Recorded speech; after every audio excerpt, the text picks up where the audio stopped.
Alvin. All right, good evening. I'm Emmanuel Kodia. You're welcome to EquiGH. We're actually in front of the main auditorium from where we'll be experiencing the SRC Presidential Debate. So I'm here with some number of students who will be finding out from them their expectation for today's program. Remember, the election will be coming off next month, so there is a debate actually preparing the road, the way for the big event here in the University of Cape Coast. I'm Emmanuel Kodia once again. That is EquiGH. All right, so I'm here with Honorable. Please, may I know your name? Yeah, I'm Mohammed Badoum Balibi. All right, Mohammed, good evening. How are you? I'm good. Yourself? Yeah, I'm also doing fine by grace. I can see you are here because of the presidential debate. Sure. So who are you actually supporting? All right, I happen to come from the camp of BM, Team BM. All right. Yeah, that's my candidate, BM. So if I would like to ask, why are you supporting BM? Why BM? Because you're having 5 aspirants. Why not SK? Why not Tika? Why not the others and BM? Okay, I think it's really a good question, and that's what I've been waiting for all this while. I think that we live in an institution where we are dealing with a lot of problems, and then day in day out we get people telling us that they want to come and lead us. They will do A, B, C, D. People just most time follow the hype. Then they vote with one, then they get disappointed. Then I happen to find solace in BM, his personality, track record, and his policies as well. And his personality and track record? Sure, including the policies. And that's why I am with Team BM. All right, so I want to pick one thing you said, his track record. Sure. Can you talk a little bit more about the track record? Where do you know BM? What portfolio has he occupied that is actually giving you the assurance that he can lead? Sure, with BM, when he was 16 years, he became the senior prefect of EP Senior High. When he was 16 years? 16 years. He actually beat his senior colleagues in terms of age, who were in the same race with him, to become the senior prefect of EP Senior High. What's EP Senior? EP Senior High, so it's actually found in the current Oti region, the then Volta region. Okay. Then afterwards, he moved to become SRC President in Jessican College of Education, 2010-2011 academic year. And over there, he has struck a lot of successes to his credit.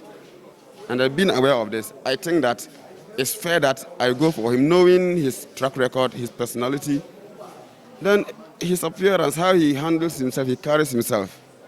Yeah, the rest are all good. They all look good and knowledgeable. But me, per se, I believe that in leadership, we have very few true leaders at a given time. Like many are called, few are chosen, like that one? Exactly. So BM is chosen? I think BM is chosen. All right, so you talked about his policies. I would like to know what policy, what particular item, what point in his policy made you follow him? All right, I think the policies, there are actually many. But like those that he highlighted for now, it has to do with bringing on board a data SIM, a free data SIM, to replace the current Wi-Fi system we have, because the Wi-Fi is not really helping us. Day in, day out, we have a lot of problems. And I think he had the chance to talk about it when he was going through the vetting. They actually asked him to talk about a few of his policies. And then he started with having data SIM. Then he moved to talk of having timetable in our portal. Then he made the vetting committee to understand that he was going to contract the IT gurus on campus to actually develop an app which will be integrated with the portal app, so that when you go in there and then register, then the course, after having gone through the registration, you should know the lecturer, the venue, and the time allocated to that particular course. So at any point in time, should you go ahead to delete that course and then choose another one, then you see same. So being aware of this and the many others, I think that it is only nice, it's only practical that we go for BM, because the world is on its normal time, as we all know. Our semester has been reduced to 3 months instead of 4 months. All is because of COVID. And then I don't really think that in terms of COVID, you should begin to experiment. If you have people who have been tried and tested, why don't you fall on them? Because if you go in there new, you can learn all right, but then the time you get to know them, they say hand over. And students as well. Let me use this opportunity to call on all Alessandro to vote for BM, vote for his number 3 on the ballot, vote for experience, don't vote for somebody to experiment. Thank you very much. Okay, thank you too. All right, so that is Mohammed here in the University of Cape Coast, highlighting some major policies of BM. I'll be crossing over to other students as well. Well, I'm here with some number of students gathered here. Come here. I can see some number of students gathered around here. Honorable, please, what's your name? I'm Albert. Albert. Oh, okay. Albert, please, how are you doing? I'm well by God's grace. Albert, I know you are here because of the presidential debate. Would you care if I know who you are supporting?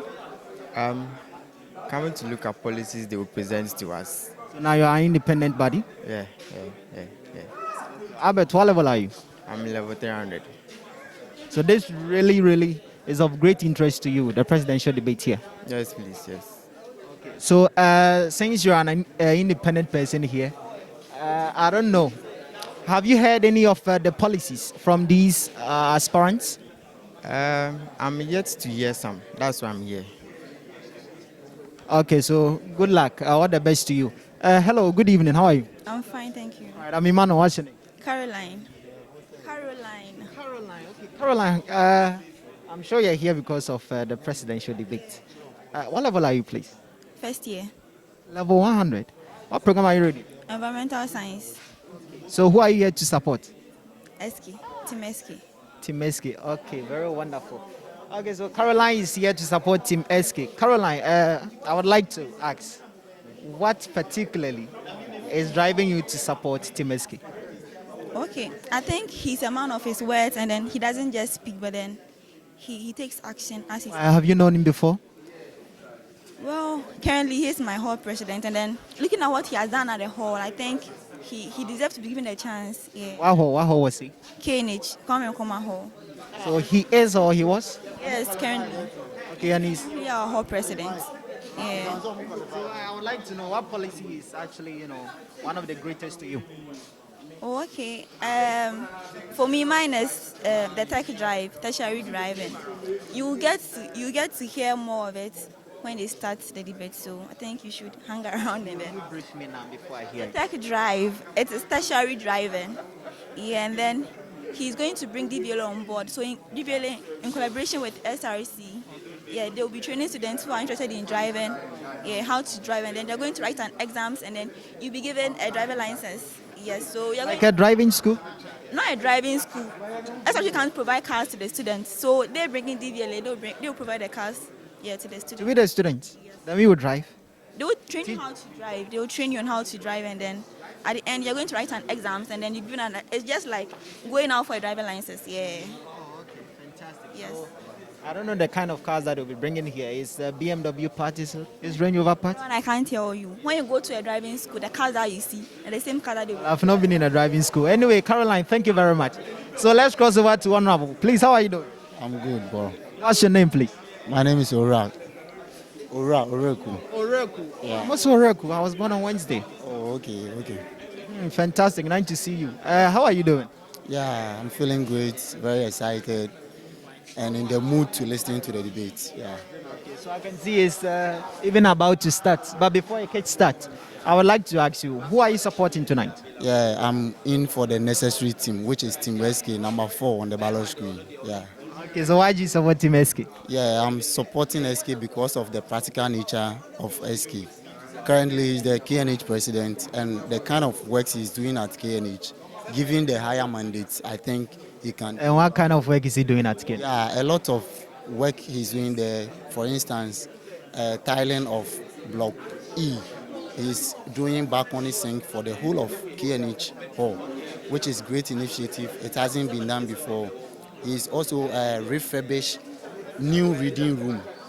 So it's just under the D block, in addition to the library and then hybrid library.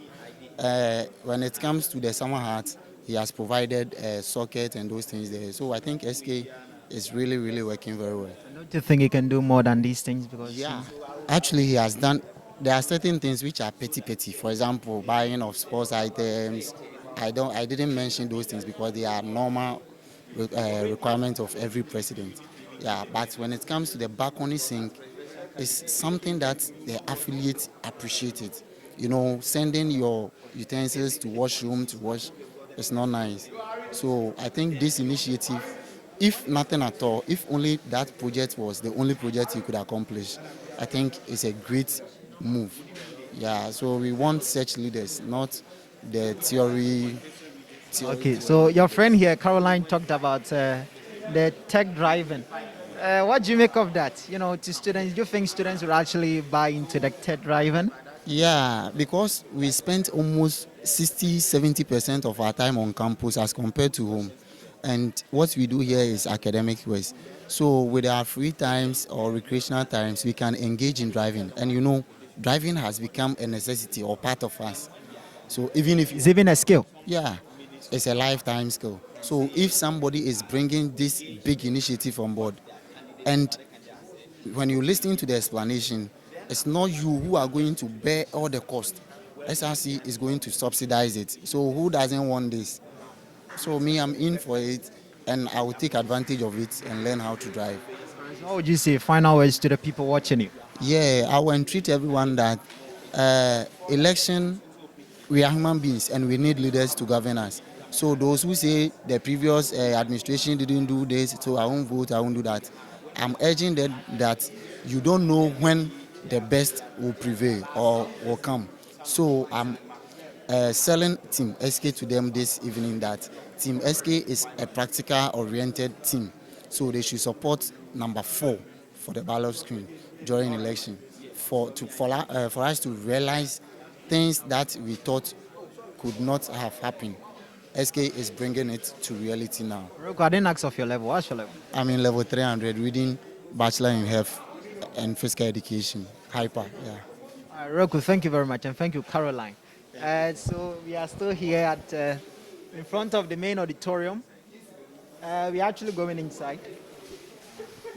Yeah, we are going inside to see. We say, blessings and adoration, of course, be unto your name. These and many more that I ask in the name of the Father, in the name of the Son, and in the name of the Holy Spirit. Amen. Briefly, I would move to the panel members to do self-introduction. But before that, let me inform you that my name is Louise Bepin. Of course, you can call me the PDF. Panel. Kojo Opoku Sarkodie. I'm the Chief Justice for the SLC Judicial Board.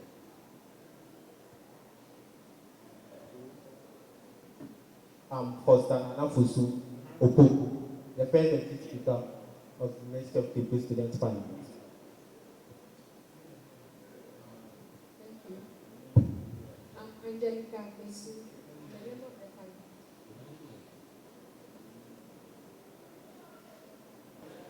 Presidential candidates, let's clap for them.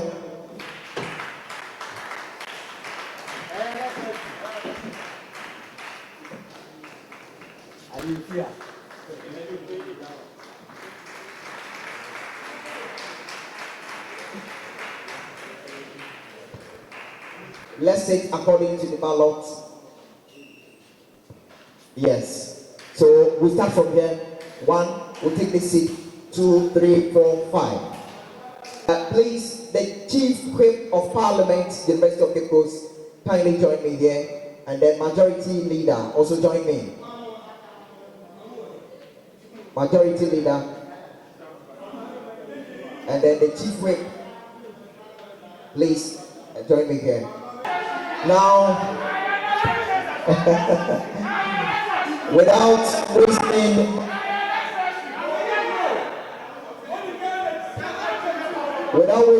much time, people, I would leave everything in the hands of the panel. So the chair of the panel is taking over for me, and then we move according to his instructions. So the chair.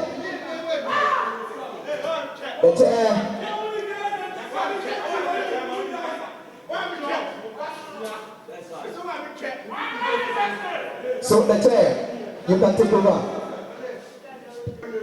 Okay, so before I start anything, I would want to apologize for the late commencement of the program.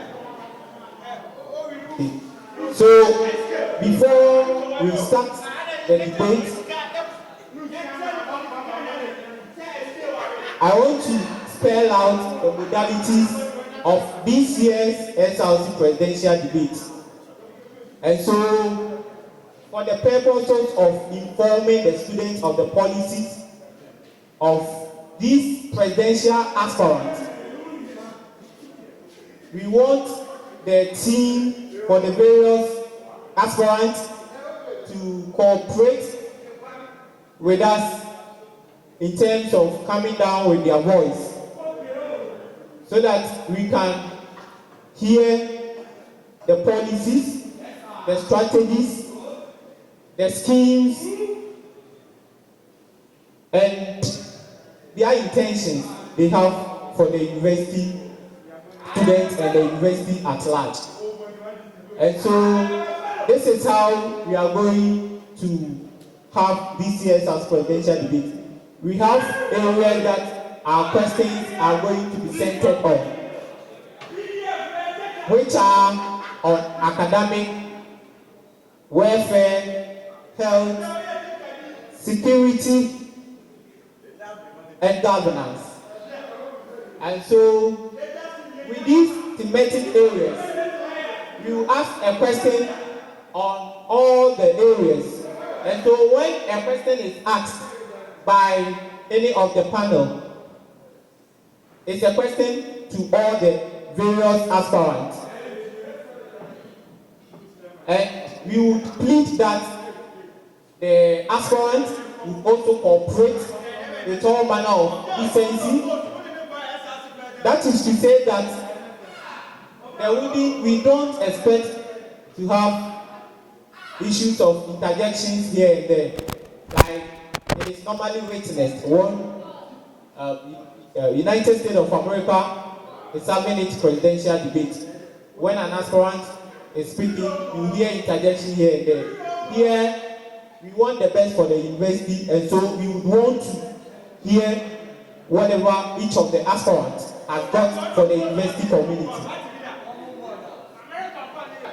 Okay, and some of the questions, for the major questions, the panel will allocate the time that he thinks each of the aspirants has got to communicate to the university community. And so we plead that the presidential aspirant would work within the given time for the purposes of saving time and making sure more persons can be posted for the betterment of the university community. And so with this, I will start. I will go straight to our second Deputy Speaker of Parliament. Okay, so we will start a question by the Chief Justice of the University Student Judicial Board. Is going to start with a question. All right, thank you, Mr. Chair. Please, I would like all of us to keep some silence so that the aspirants will be able to get the questions very well for them to answer them. Now, on academics, I hope everyone has a pen to jot something down. It's a very practical question that we need your in-depth understanding of leadership and all that. So I will read the question. It is a problem question, actually. So I think you have to take notices down and then you get to answer the questions. Okay, so can you please keep some silence, please, so that you can get the question very well. Now, at the time to communicate, at least within 7 minutes, at least you have to be done with your question. Answering. Okay. So, and I read the question. Tutujabu, a level 400 student at the Faculty of Law. He got admission to the University of Cape Coast alongside his friend Gama. Gama is a level 400 student at the School of Medical Sciences. Okay, let me take it again. Please help us so that you can really hear us very well. Okay, so Tutujabu, a level 400 student at the Faculty of Law. He got admission to the University of Cape alongside his friend Gamma. Gamma is also a level 4 student at the School of Medical Sciences. Tutujagu and Gamma.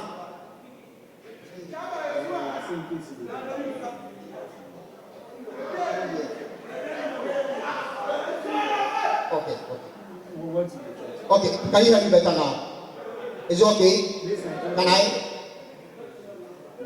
Are you good, Sammy? Can you hear? It's okay now. Okay. Please, can you please keep on silence, please, so that the aspirants will be able to hear the questions very well. Please, please, please. All right. Can I go on? Tutujagu, a level 400 student at the Faculty of Law. He got admission to the University of Cape alongside his friend Gamma. Gamma is also a level 400 student at the School of Medical Sciences. Tutujagu and Gamma both completed University of Ghana before enrolling to the University of Cape Coast as postgraduate students. In their final year, the two friends who had applied to the University of Cincinnati for a certificate program in education for a year have traveled outside Ghana to complete their program. Two lecturers in the Faculty of Law and School of Medical Sciences have refused to give them an assignment to work on so that they can record their assessment which they returned from Cincinnati after completing their educational certificate in 7 months. Tutujagu and Gamma took part in their final exams in the final year, but the two lecturers in their respective faculties are refusing to work on their assessments for them to complete school. Now, Tutujagu and Gamma has reported this incident to you as the president of the SRC. Identify any breaches in any of their parts. And B, what will be the steps you will take to help both students? Thank you. Please, for the purposes of conveniency, we'll give you 1 minute to digest the question, and then we start answering. We will start from number 1, then we get to the last person. Next question, we'll start from the back.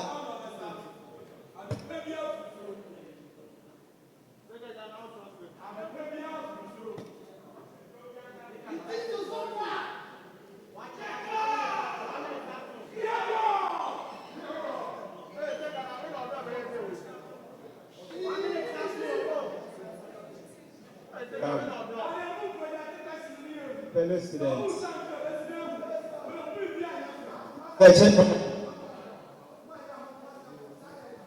Tutujagu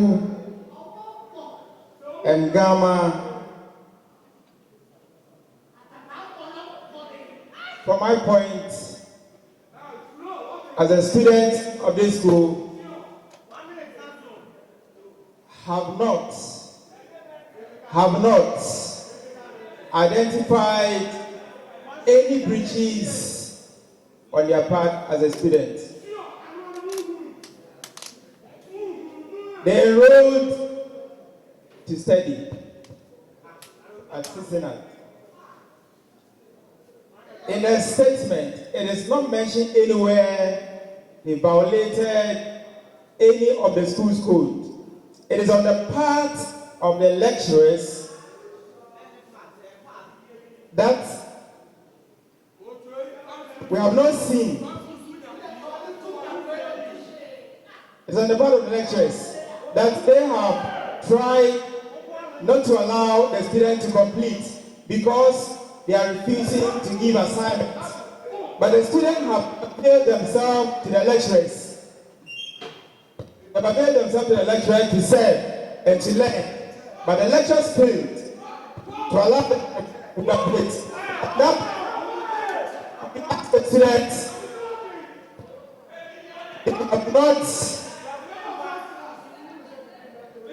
students have not breached any code or any ethics according to the statement that is given here. But then, it was a part of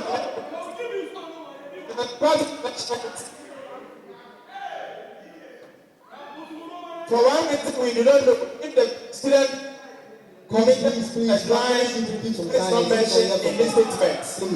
But if they have not, then it is clear that there are no breaches on the part of the student. But the lecturers are just deliberately, for reasons unknown in this statement, trying to thwart the effort of the students from graduating. So the steps to address this, there is always... Hello, take that. All right. So some of the address this.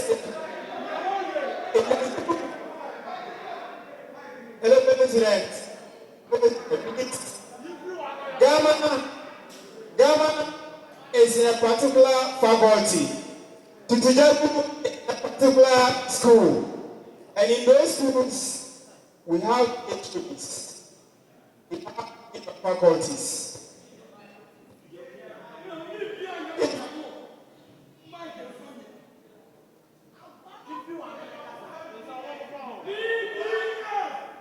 Please, let me just address that quickly and let's move. Gamma is a student in a particular school, faculty.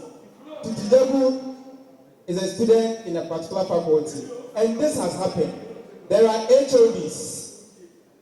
If a particular lecturer is thwarting the effort of this student, it is me, the responsibility of the SRC president, to reach out to the HOD on behalf of the students and move to the dean of faculty and subsequently to the father of the student, which is the dean of students, if we are not able to solve it at the HOD level and the dean of faculty level, then we'll progress steadily to the dean of students, that is at a larger extent.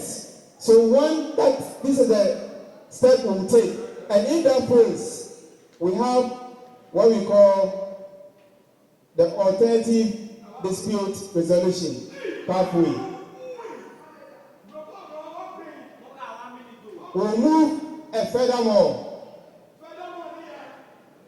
to the director of academics, because the students are here in this school to pass and graduate successfully. That is the intent of going into every university as a student. And if any lecturer intends to thwart that, what you do is you take steps, as I've just mentioned, to address it. 1, move to the HOD who is above the lecturer in an attempt to address it. If it fails, you progress to the dean of the faculty.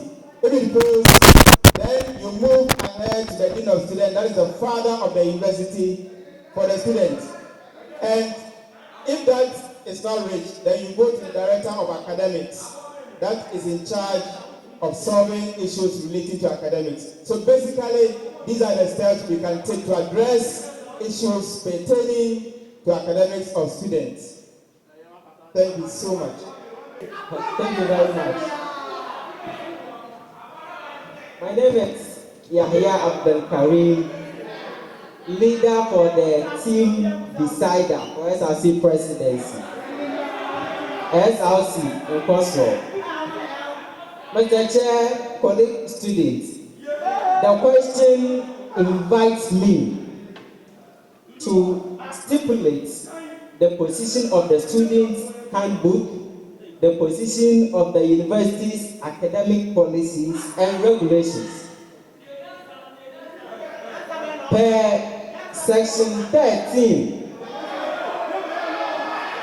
of the academic policies and regulations of the university, which specifically talks about deferment. It's like that If by any reason a student cannot attend lectures for a long period of time, that student should defer the program. If you apply to do another program whilst you are on a program, it is not acceptable. Per the academic policies and regulations, if a student absents himself or herself for 3 weeks, i.e. if the course is 1 credit hour course, if the student absents himself or herself for 3 hours within the semester, that student does not qualify to write exams. According to the maxim of expressio unus est exclusio ulterius, the express mention of one thing leads to the exclusion of the other. For that matter, the question was clear that the students, they did not apply for deferment, and that they have absented themselves for more than 3 weeks. For this reason, the lecturer who allowed the students to take part in the exams has faulted.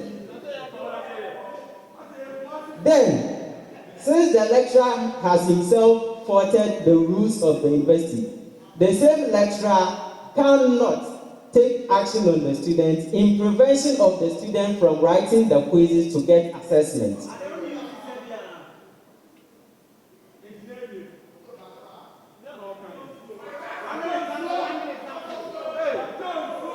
So, get assessment. The policy for the students, as it stands now, it is like that the student has faulted and the lecturer himself has faulted. But there is someone who is supposed to interpret this law. That is the Director of Academic Affairs. So the lecturer does not have the jurisdiction to prevent the students from getting assessment and to get results. So then, the solution that I will give is for us to address ourselves with the provision of the academic policies and regulations. I would also advise lecturers to address themselves with the regulations of the academic policies of the university. For which reason, when you elect me to become the president, I have realized that there's less education on the regulations and policies of the university. Most of us have tuned our concentration to the student handbook, to the neglect of the academic policies and regulations. So we make sure that we intensify education on the student handbook firstly, and secondly on the academic policies and regulations of the university. That is the solution to the problem. Thank you very much.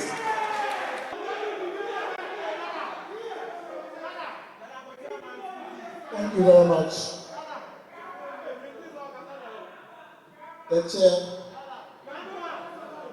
My name is Bless Michael Nobieu. I represent Team BM, and I'm the leader of Team BM as a ticket to the SRC presidential race. Please, colleagues, thank you very much.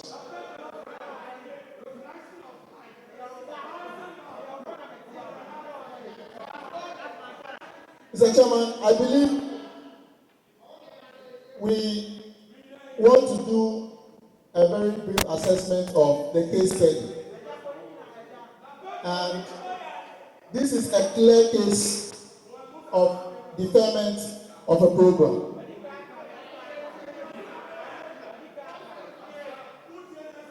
The students, namely Titidebu and Kama, belonging to the Faculty of Law and the School of Medical Science, respectively, have decided to take on another program in the University of Cincinnati. So, I believe that before a student would decide to go for another program or to leave lectures, and in this case, we are told that the students are supposed to undergo the new program for 7 months. I believe this is a clear case of deferment of program. So the question we should be asking ourselves first and foremost, have the students followed the laid down procedures explicitly stated in the student handbook and then the academic policies of the university? That is the first question we should ask ourselves. And I believe in doing that, the students will have to consult the academic advisor of their respective faculties or school, seeking to be advised on the steps to be taken before they defer their programs.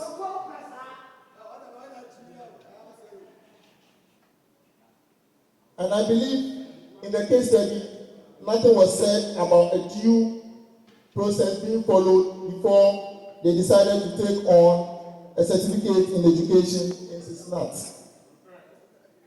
So, to answer the first question, the breach is on the part of the students for not asking proper permission to defer a program which they are entitled to for 1 academic year. So they have not followed the due process clearly stated in the academic policies of the university. Now, the lecturers have decided to give them assignments to complete their program, which will warrant them or which will give them the certificate of completion of program. And I believe this is due to the fact that once you have not followed the due process to defer your program, it means you have violated the academic policies of the university. And so there is a breach in that regard. Now, this is an issue. I believe the students should know that they are supposed to follow the laid down procedures before they decide to defer their programs. Once this is not done, they are clearly faulted.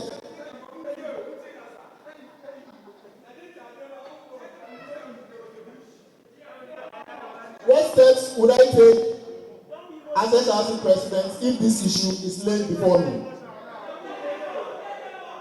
I first have to consult the lecturer in question and ask why he does not want to give the students the assignments to complete their program.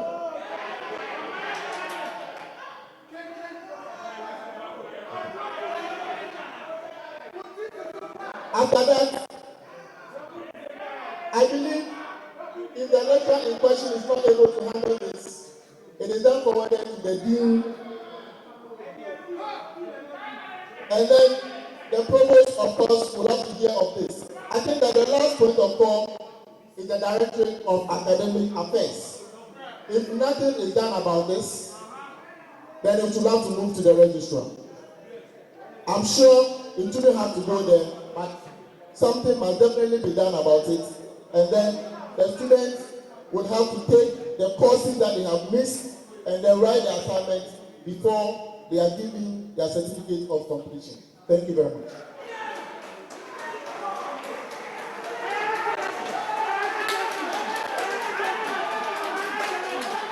Hello. I must say, what I would say is BBI necessary. For the fact that Tibeski, let us be a decorum. Let us be a decorum. I appreciate the intelligence of which my colleague candidates have spoken. This is clearly Tibeski. This is clearly a breach in the student academic policy, in the sense that I appreciate that the student should have written for deferment, which even the deferment is tantamount to approval. So before even the student would have been sure, whether the deferment has been approved, these students will receive an approval letter from the faculty. Now, going straight to the procedures, every student in the university is given an academic counselor. So the first step in resolving the issue is the student going to the academic counselor, which the academic counselor is going to lead the student to the head of department, because I believe the course the student is reading is under a department. At this level, the HOD, they have a particular form on which they are going to fill to address this particular issue to the lecturer. So in this case, when it gets to the HOD, since it's an academic issue, it will be forwarded gradually, and since it's also about the assessment of the student is tantamount of getting an IC at the end of the day. And the only way this issue can be resolved from the HOD level is when the HOD fills the forms, it will be forwarded to the examination unit in the faculty or in the department where the issue will be addressed. If it's beyond them, it goes to the Director of Academic Affairs. Thank you.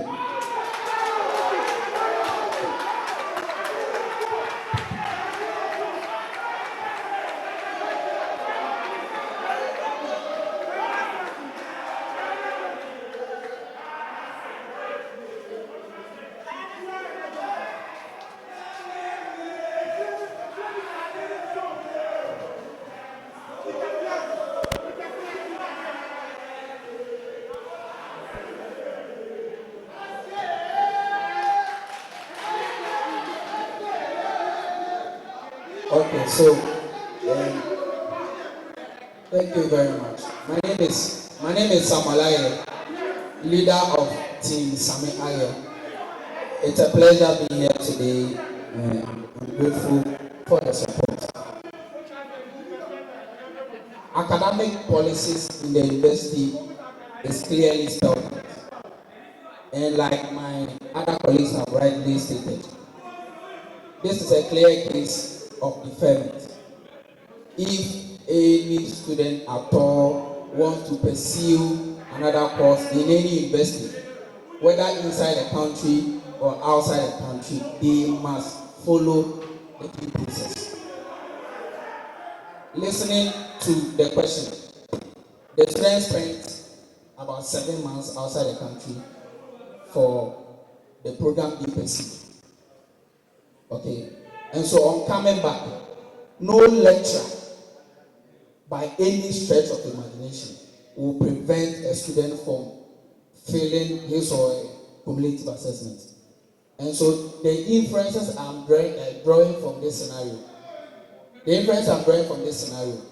is that they have breached the school rules as far as the academic policy is concerned. And it is clear that the lecturers erred, both lecturers erred in allowing the students to undertake end of semester exam in that year. That is clear. And so this question is quite brief, and we did not stretch it. Now, as for the channels of communication, as to how this issue is supposed to be addressed, we'll first go to the academic advisor. There is a formal or official complaint written to the academic advisor. It is sent to the dean of the school or faculty. In the medical school, it's the dean of the medical school. There's nothing like faculty. Now it goes to the provost. It is forwarded to the dean of students, to the academic board.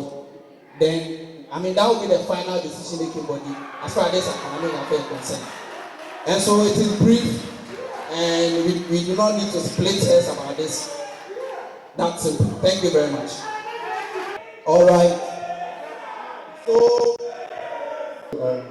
moving to the next line of question.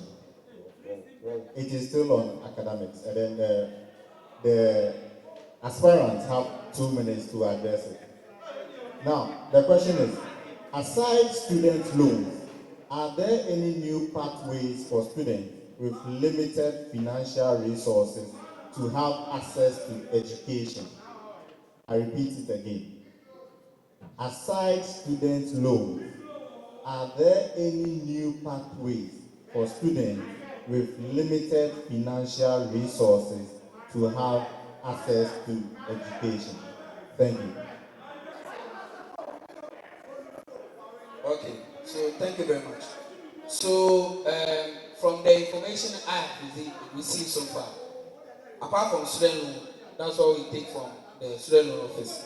What we have is the Student Emergency Relief Fund from the university. It was formerly from the SRC. Now it has been merged with the university. And so we have the Student Emergency Relief Fund. That's what I know. Thank you. Thank you very much.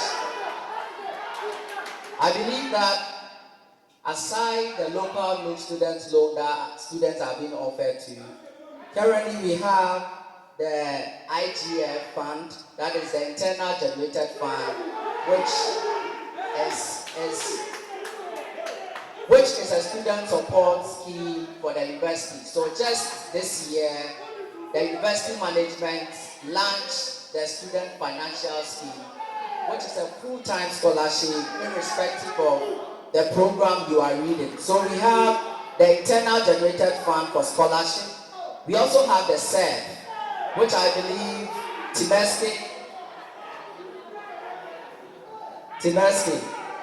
Timesky, kindly let us be a decorum. So aside the SERC and SWAP, which has now been consolidated, we have the institutionalized support scheme for all students.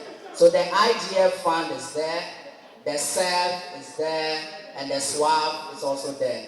Thank you. Thank you very much. So, if I understand this question correctly, aside the student loan, a student can access financial support from the Student Emergency Relief Fund, the SERC and SWAP. And of course, these two have been consolidated. I understand the contribution that each student makes to this consolidated fund is 11 Ghana cedis. And then the students can apply through the appropriate means and then access these funds. This is under the chairmanship of the Vice Dean. So he chairs this committee for students to access this fund. Now, I'm grateful for this question because it is part of Team BM's plan to get an IGF that will help as another support scheme for students to access funding to support their academic work. So, as a matter of fact, consolidating this by the university was not a very good step. So we will try and get another support scheme for students to access financial support when they are in need. And then this will be separate from the consolidated fund. That one will continue, and then aside that, students are going to have another support scheme which they can access support from in terms of need financially. Thank you.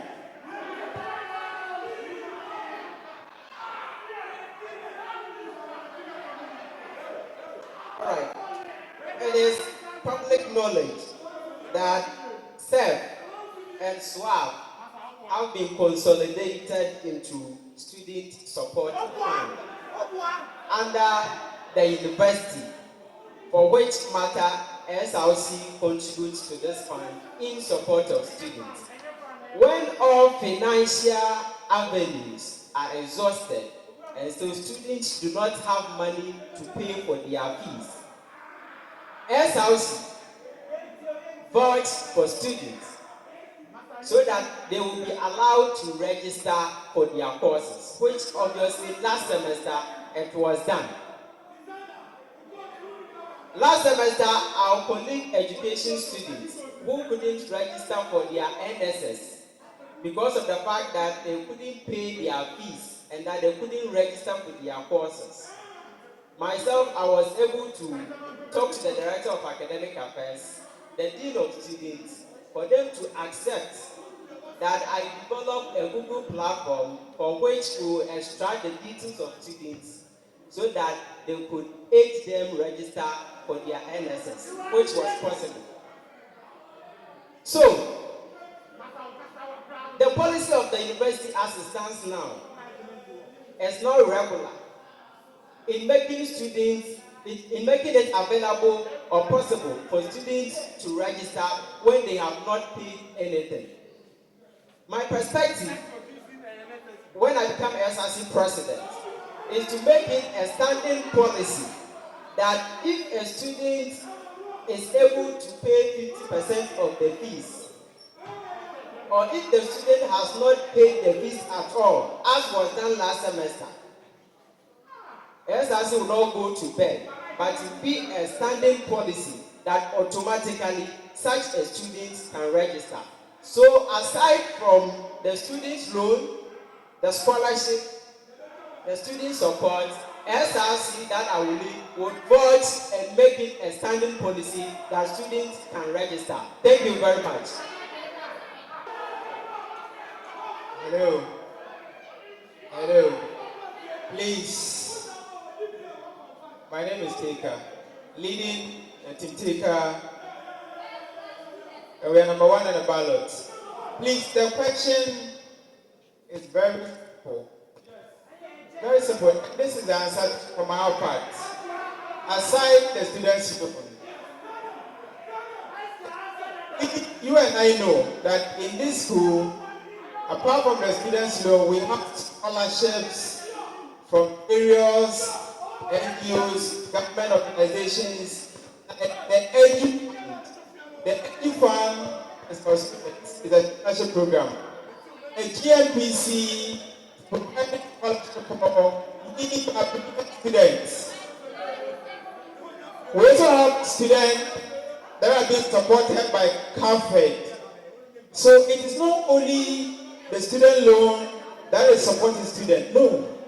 There are other organizations existing within this school that are supporting and financing students, apart from the student loan. Then you come to the second one, the Student Financial Support Unit. The office is just at CAP. When you go to CAP, on your right, you enter and solicit for support if you need it. This is what you do. You enter there, they will assess your speech, you write a letter of support to that unit. When they ask you and know that indeed your background, you need that support, then they offer you. So it is not only the student loan. There are other avenues students can use to access support. Thank you.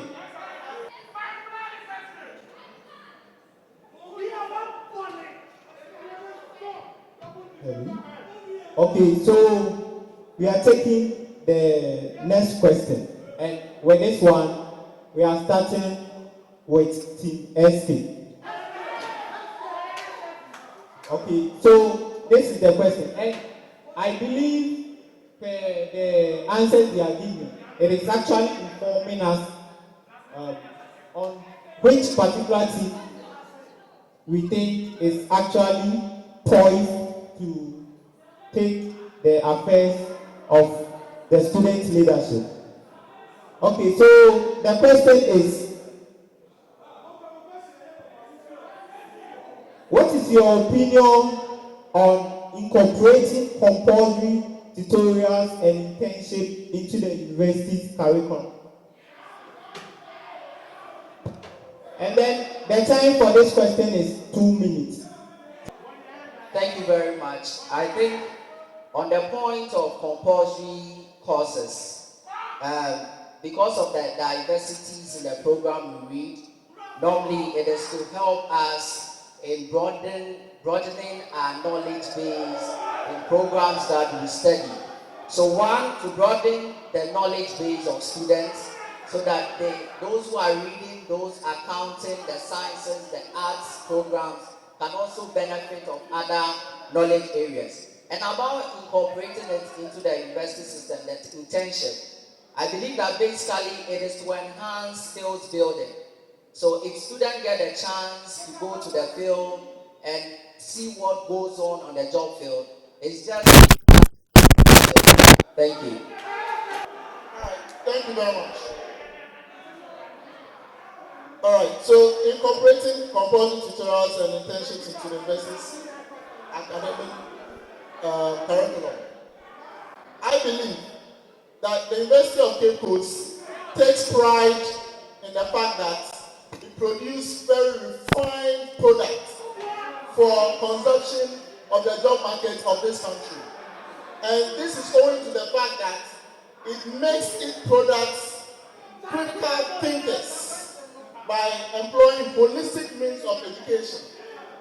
And so I believe that when we incorporate these compulsory programs, it is going to make us products that are well refined to fit into every job market that we find ourselves in the country or even outside Ghana. So we have to make sure that we internalize these values and then use this opportunity wisely. But I am of the view, of course, you asked me my take. So I am of the view that incorporating these compulsory tutorials and internship should be tailored to suit the programs of the students. It should be tailored in a manner that it should blend with whatever the student is studying, so that the student doesn't study things that are not quote and unquote unnecessary to the program of study. This will make the students very holistic, and then the product will be very good for the consumption of the job market of this country. Thank you. All right, thank you very much. Colleague students, with the issue of internship, we all agree to the fact that today, if you apply for any employment, they will ask for some experience, 1 year, 2 years, 5 years, to some extent. It means that internship is very, very important, and I am straightforward for it. That is why I have it at the core of my policies to scout job placements, places of employment, that students will go and do internship, because internship will give the students the leverage that when they apply for a job, they will be fit to meet the 1 year, 2 years, 3 years, and whatever years requirement that the job market requires. So internship is important. The second thing is about tutorials. You and I do agree that in most of our courses, we don't get understanding in class when we are being tutored by the lecturers. That is why we aspirants have even taken it upon ourselves to organize tutorial for students. The way forward is for SRC, the university, to incorporate it into the university system so that SRC will be and other people to assist students get understanding in their various courses.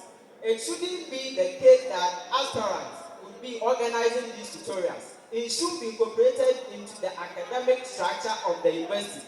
That is what I stand for. So I am straightforward for it. It should be part of our curriculum. Internship and tutorials should be a project of SRC, and the SRC that I will lead will champion it. Thank you very much. Hello, Mr. Chairman. I want to give a very practical example. I did my college studies at Inter, and when we were in school, every vacation, students were given to go and do internship at the hospitals and various directorates. And this internship exposed students to what is actually happening on the job market. And therefore, it is important that before you leave school, you would know what the job market requires people as. So it is nice, it is acceptable, and if I am a student, I would have looked at students should be given the opportunity for internship because it gives them the experience before you go to the job market. Tutorials. Tutorials are very important. Sometimes in our classes and lectures, we don't get everything. In lectures. When you put tutorials, it helps. So accept that it's important we have tutorials, but it should not be compulsory for every student. When you want it, you can go and have it so that you can retake what you've not learned during lecture. It should not be compulsory. But for the internship, it should be so that students can learn what is in the job market before they leave the school, and when they get there, they would have been having the expertise to be employed. Thank you. All right, thank you very much.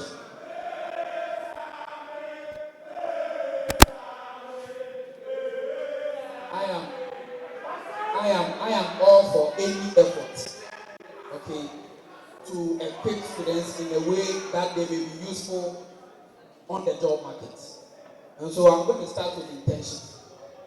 You cannot be in a medical school and learning always in a class and not apply during intentions. You cannot be taught how to give injections and go to the hospital and not practice during intentions. You cannot be a good teacher when you're always taught in class and not go to secondary schools to teach for months. You cannot be a better business student when you're always taught in class and not go to the bank or business firms to practicalize what you have been taught. And so I am all for any effort to make internships and practicalization of what you have been taught possible. I am always all out for it. As for tutorials, it is already part of the university policy. In any three credit course, you are supposed to have a tutorial of 1 hour. And so I am all for it, but we need to do it in such a way that it will not hamper normal academic work. And so that's it. So I am all for it. Thank you very much.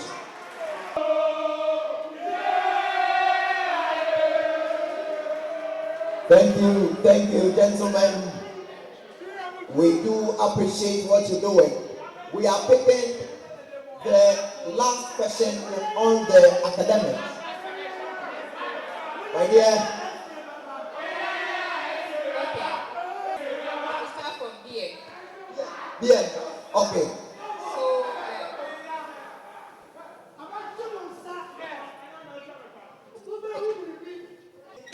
most students are agitating. Yes, most students or students at here, they are agitating for a complete removal or a take off, let me say, a strap off of the recent fee. So we want to know your opinion on that.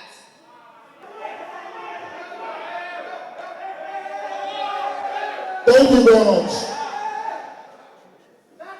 You used a very strong word, agitate, and I want to tackle it from that angle. So if students are agitating for something, I believe first and foremost, I have to empathize with them, get to know why they are agitating, all right? And in this case, the receipt fee that they pay, yes, it is true. Nobody wants to receipt an examination. It is, well, out of unforeseen circumstances, a student finds him or herself receipting a course. The painful nature of the whole process, to join the next class or to find your own time to go through the lessons, wasting the time of the lecturer himself to go through everything, it's punitive enough. I think that the receipt fee should be absorbed by the university. And so I side with students if they want to agitate for the removal of receipt fee. Thank you.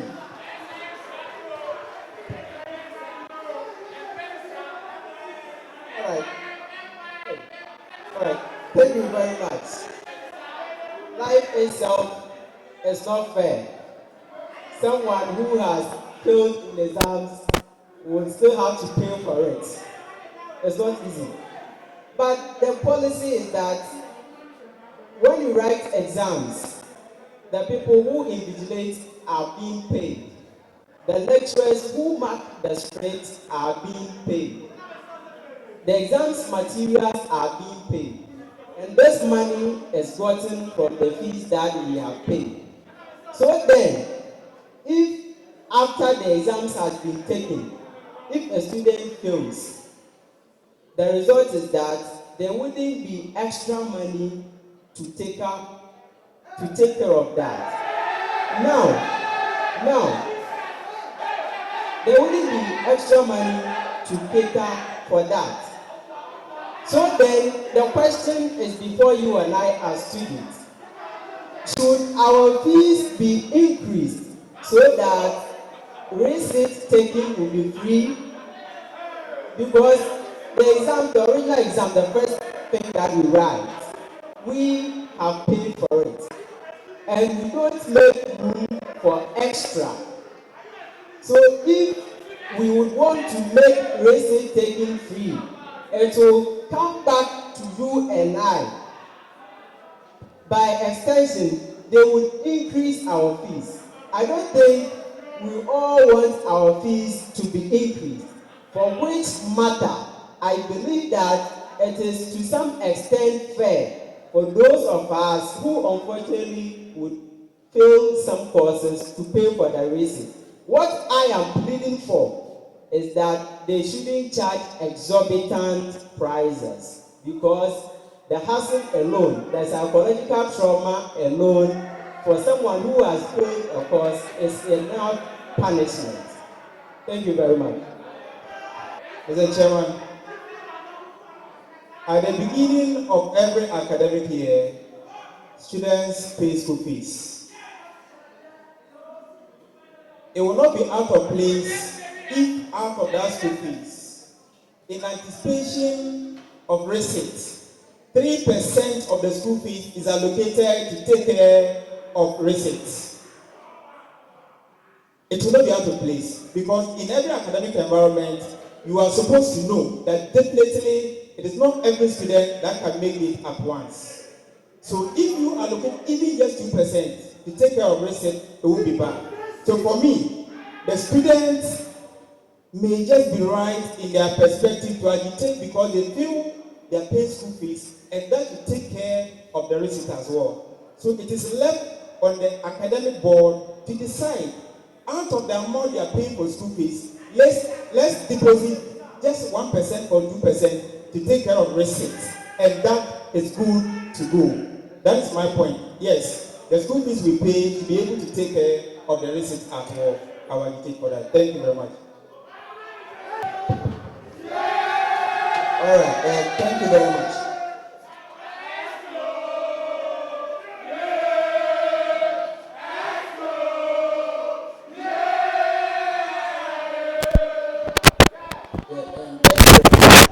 Payment of monies for receipts. One will ask whether it is a form of a punishment, or it's actually a genuine desire to correct people. In every examination, there may be casualties. But this cannot be used as an opportunity to generate money. Listening to the decider, he said something like, they should increase the fees. What about those who? What about those who haven't failed? What about those who haven't failed? And so I think that in any academic society, in any academic setting, enough provisions are made to cater for all these expenses. And so I don't think the student should bear the brunt of this whole issue. All right, so I do not agree with the university for charging receipt fees. It is completely out of order and we should not encourage it. I have actually couched policies, okay, in a way that will relieve the student of discomfort. We rather need to even encourage them. There are many students who have genuine reasons why they are struggling academically. We have not thought about that. How many avenues on campus have been made to students for advice? It is not only about counseling. What about academic support? Those who actually dedicate themselves to gross and intense academic work on campus. Is there any way on campus that we can actually identify those who actually give out their all for academic work? And so I am all against any effort or the collection of money for recipients. Thank you. Thank you very much, Mr. Chair.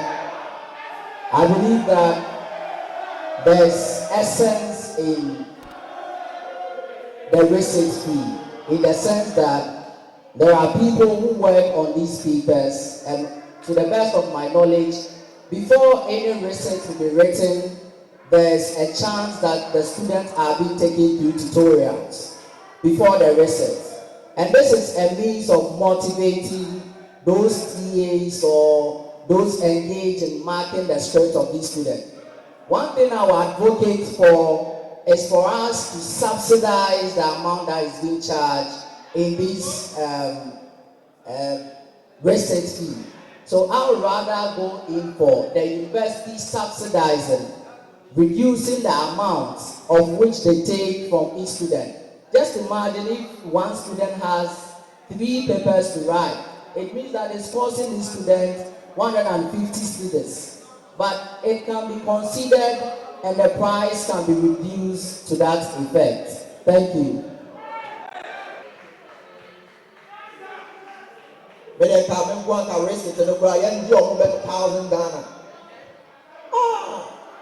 So we're moving on. Okay.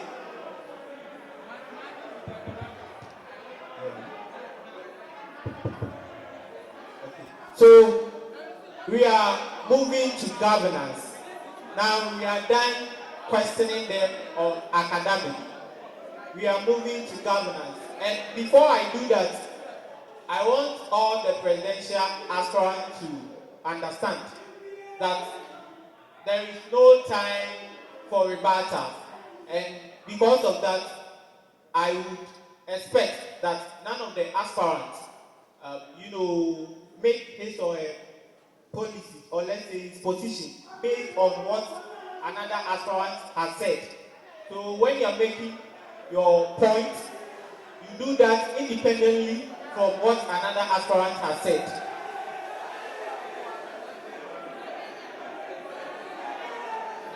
And so we are moving to governance.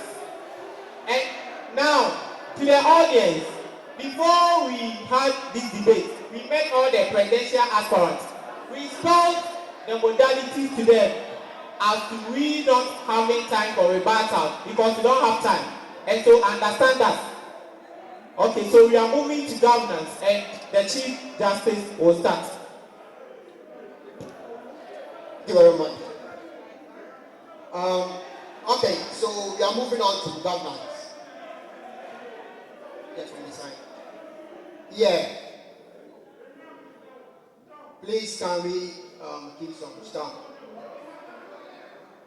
So this question will take 3 minutes from the aspirant. 3 minutes. And we'll be starting from Team Decider. Please. Okay. Can you hear me well? The Constitution of the SRC provides in Article 63C,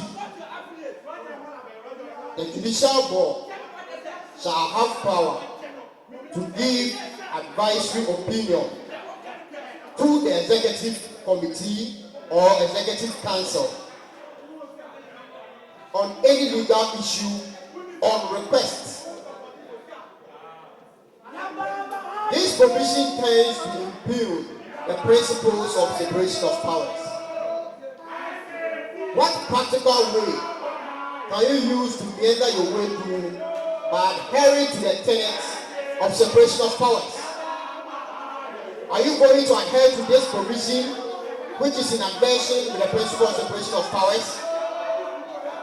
If no, what would be, please, Team SK, please.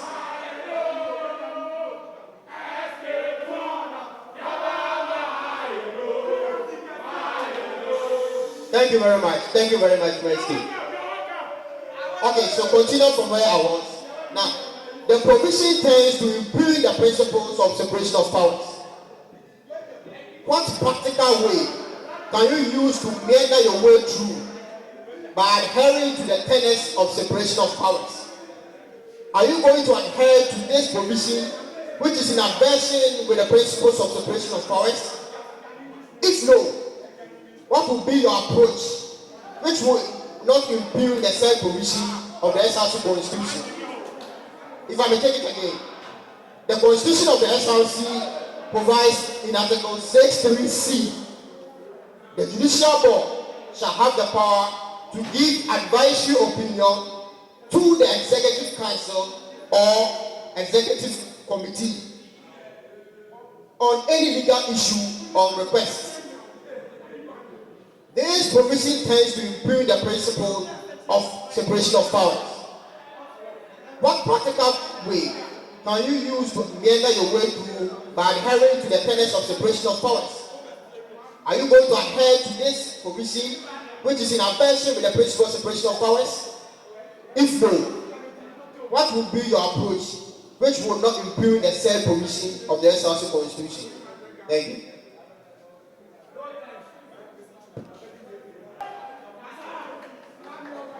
All right, thank you very much. The issue is a constitutional issue. Talks about separation of powers. The tenet of separation of powers is like that we should have three arms of government working, i.e., the executive, the judiciary, and the legislature working independent of the other. So when you have the situation such as the one in question, where it is the judiciary committee who serve as an advisory body to the executive committee, there is a conflict ab initio. The way to go is to make sure that we have an independent body which will serve as an advisory role to the executive body, and this body should be outside of any of these three arms of government that I have established. So then, I propose that we should have student attorney. How do we do that when the provision of the Constitution is clear that the judicial board or the judicial committee can serve as an advisory body to the executive committee? Is to invoke the jurisdiction of the Constitutional Review Committee to get the said provision reviewed so that we can have an independent body to advise the executive body, which will be outside of the three arms of government. That is the solution. Because if you go by the tenets of the provisions of the Constitution, it is a clear breach of the tenets of separation of powers, and that does not help progress of governance and the rule of law. Thank you very much. All right, Mr. Chairman, I the leader of Tinteka, have no absolute knowledge in law, but this is our position. Just as he said, we have three arms of government, and sometimes there can be conflict of interest. And when that happens, the executive is supposed to create an ad hoc committee that will relook into every matter that comes up and advise as to what the next step should be. So in this case, just like in 2009 when Obama came here, he said, if a country must progress, then we must have functional state institutions working independently. And this, we took it at heart. So if we must progress, then we must allow the various institutions to work. And if it is not working, then an ad hoc committee can be created to always review every matter that comes. And then a decision can be made. Because all three arms of government can sometimes want to play to benefit them. And that is where conflict of interest can arise. So our position is this. If the advice impugns on the Constitution, the matter should be relooked into. Then an ad hoc committee can be constituted to review the processes so that we can still maintain the integrity of the Constitution, which all of us owe allegiance to. Or that guys, all of us are citizens of this country. If it is in the school, are citizens of this school. Thank you. All right. Thank you very much.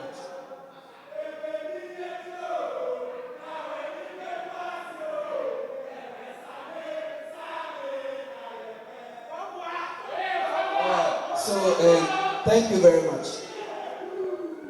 Upon listening to the question, I noted that the Executive Council, the Executive Board of the SRC consults the judiciary upon request. And so the question I will ask is that, is it binding or it is not binding? The recommendations of the judiciary, is it binding or it is not binding? The Executive Board, Judiciary, and Parliament of the SRC work hand in hand. They work hand in hand. Okay. And so working hand in hand cannot be described. Working hand in hand cannot be described as impugning upon the principles of separation of powers. It is not in any way against the principles of transparency, probity, and accountability. What I am bringing on board is that we can draw individual proposals from the Executive Board, we can draw one from the Judiciary, and we can draw one from the Parliament to form a committee. Okay, when that committee is formed, okay, it sends a report to the SRC based on requests that the SRC has filed. And so, in order to solve the issue of, impugning on the principles of separation of powers, I think that the matter should be shifted from judiciary or the Parliament in order to make it quite independent to form a strong SRC.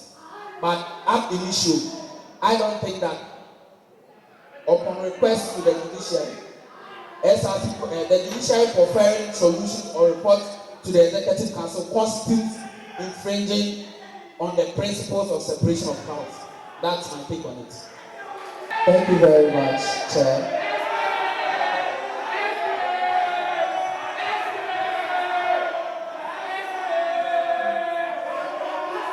Timesky. Thank you very much. I believe that with the separation of powers, the most important conflict here is the interference of the two bodies. That the two bodies want to meddle in the affairs of another arm of government. The best way to go about it is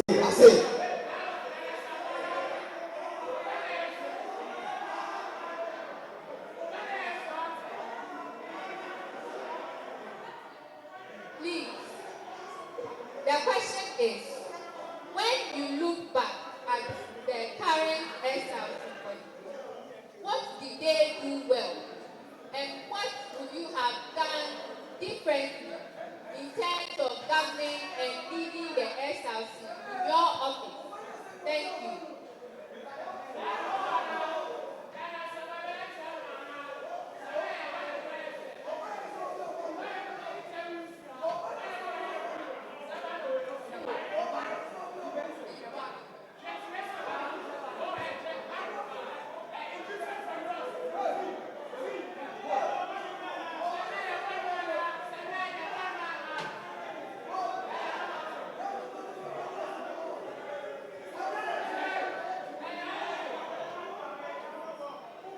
Hello.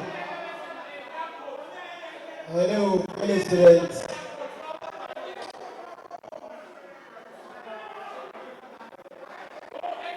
The question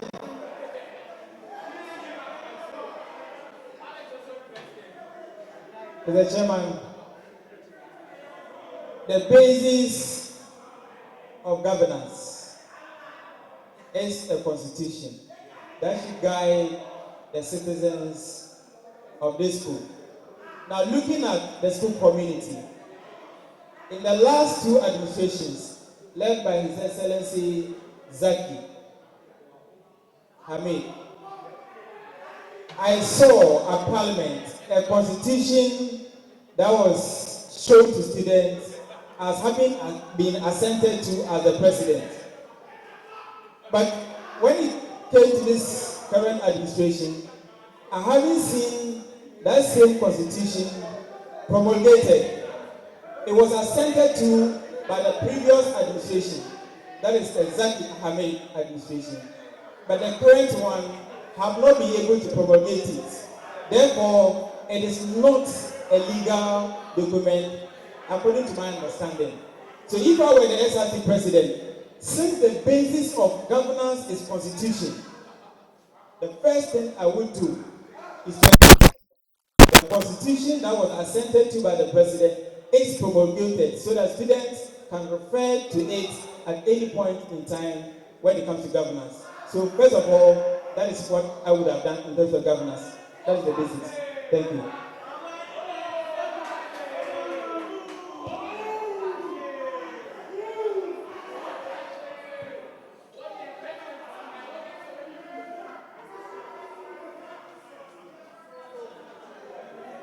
All right, thank you very much. What I think it will be erroneous to say that a certain administration has not done anything at all. I believe that the same question as to what they have not done well is what has motivated me to putting myself up to contesting the position as SRC president. I can say on authority that in this current administration, there is no female representation as far as the committee heads are concerned. That is why when I become SRC president, I would make sure that of committee heads are females.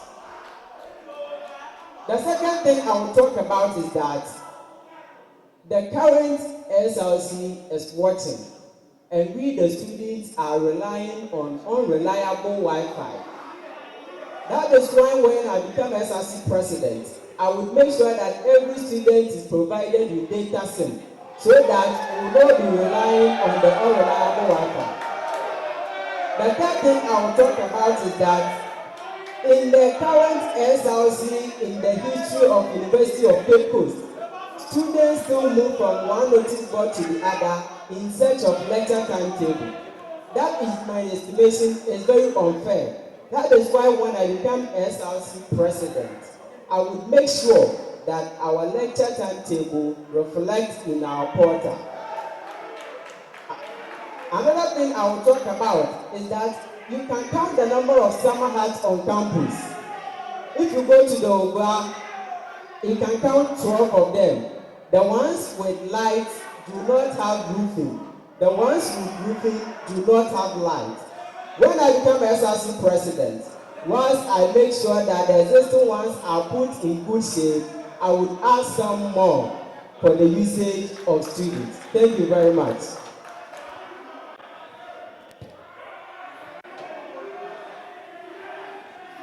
Thank you very much. Can we have some sense of decency and decorum in the room, please? I want to appeal to all of you, please. Now, thank you very much, Mr. Chairman. I cannot by any stretch of imagination opine that the current SRC or the previous administration for that matter have not done anything to contribute to the welfare and well-being of students. Now, I want to enumerate 3 things that if I am an independent body, I will give a pat on the shoulders of the current SRC for doing. We all remember in the early days of this year, in March, we were all dealt with a hefty blow when we woke up one morning and then we're done with the devastating effects of an uninvited visitor from China, COVID-19. Now, fast forward, the SRC, upon students' resumption, tried to organize a campaign, that Keep COVID campaign. And I think that this is a very laudable project that SRC embarked upon. They did it very well to educate students and also to help students understand and appreciate the protocols that are laid down to mitigate the effect of this uninvited visitor. Then, of course, they did something about hostel price hikes. When this reality was also done on us, they managed to assess the issue, done a lot of consultation. And then, of course, I remember very well last semester when students were facing challenges with their registration.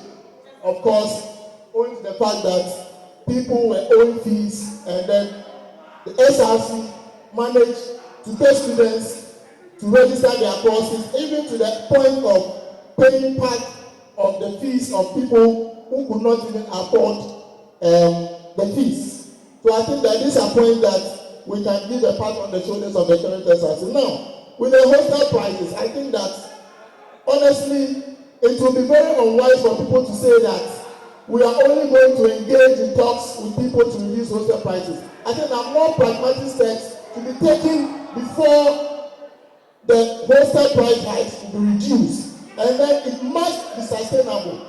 We need to go beyond the rhetoric of engaging in talks with people. So these are things I think they have done, and I think that when we get the opportunity, we will do more. Thank you.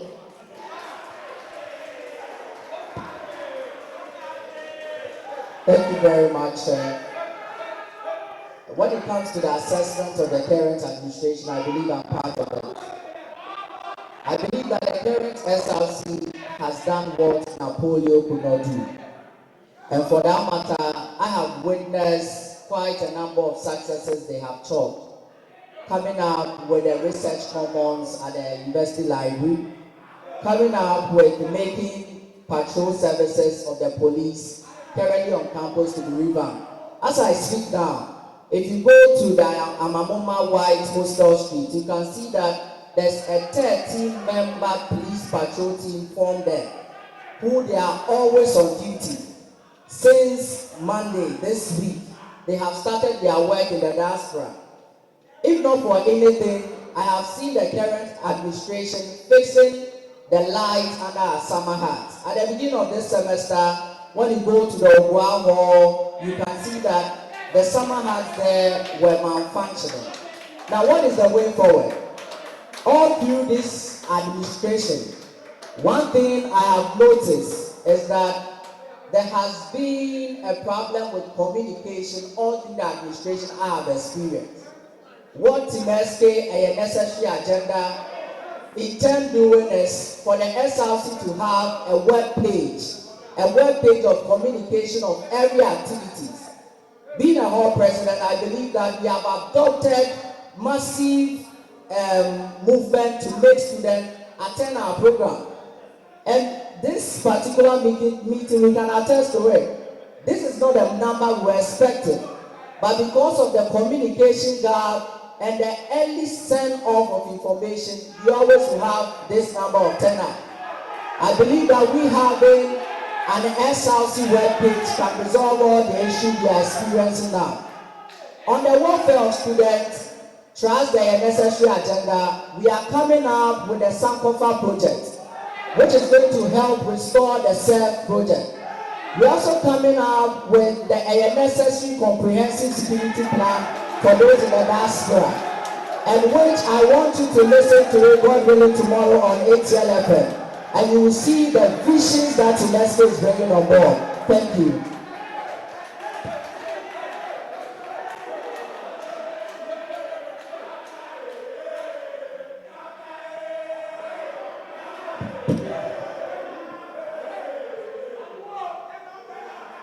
All right, thank you very much. So the question was that what are some of the things that you think has improved upon the lives of students?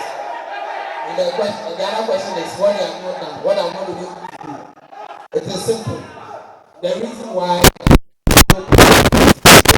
people want to take leadership position is to come and listen to the people. You should be a listening leader. This present administration has done something very, very iconic. When I came to level 100 in 2016, there were many of my friends who couldn't continue from level 200 only because they weren't able to pay a significant percentage of their fees. They were sacked. They were made to go home and come later. This year, this present SRC has been able to launch what we call the zero free registration. People who have not even paid 1 cedi of their fees have been able to register their courses, and it has saved hundreds of students from getting sacked. And it is one thing I want to commend them on. Okay, so it's one of the successes they have took. During the vetting, there were so many questions posed to me, and one of the questions that were posed, I had to deal with the health policy.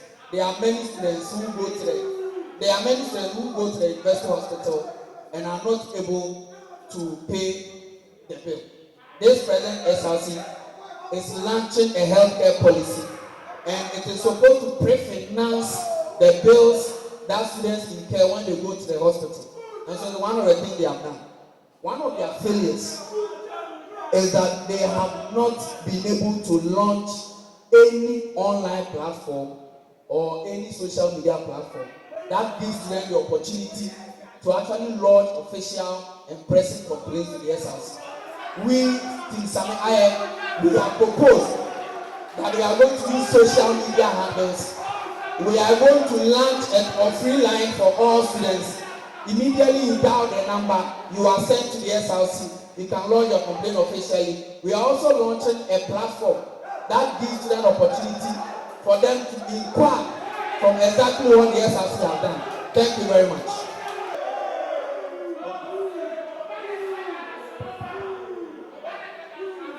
Thank you very much. We are moving straight to welfare. And I believe this is one of the sensitive areas that affect the life of the students. And so the audience would want to hear much of your policies related to this particular area. And so with this, I'll start with John Adet Nassam. Thank you. And in the area of welfare, now, I know that each aspirant have their policies. The question is this: do your policies cater for the needs of the physically challenged? If yes, how best will they benefit? I repeat again, do your policies cater for the needs of the physically challenged? If yes, how best will they benefit?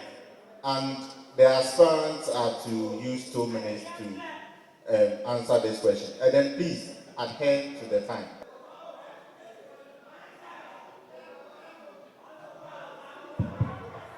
All right, thank you very much. Physically challenged. Okay, as you put it, I don't describe them as disabled people because they are not disabled. They may be physically challenged, but mentally very, very, very able. And so I think that we should describe them as people who are challenged, not disabled. Thank you very much. And so for anybody who is physically challenged or any way challenged, to even have the confidence to come to the university to seek further education, okay, it is incumbent on us to prefer or to even come out with policies to enable their smooth stay on campus. So I have proposed that if we are able to identify people who are challenged in any way, there should be a 50% cut in their fees. Okay? There should be a 50% cut in their fees. And they should be accommodated in a hall without any payment of hall fees. There should be a 50% cut in their fees. They should be accommodated in the halls without any payment. They should be given learning materials for free.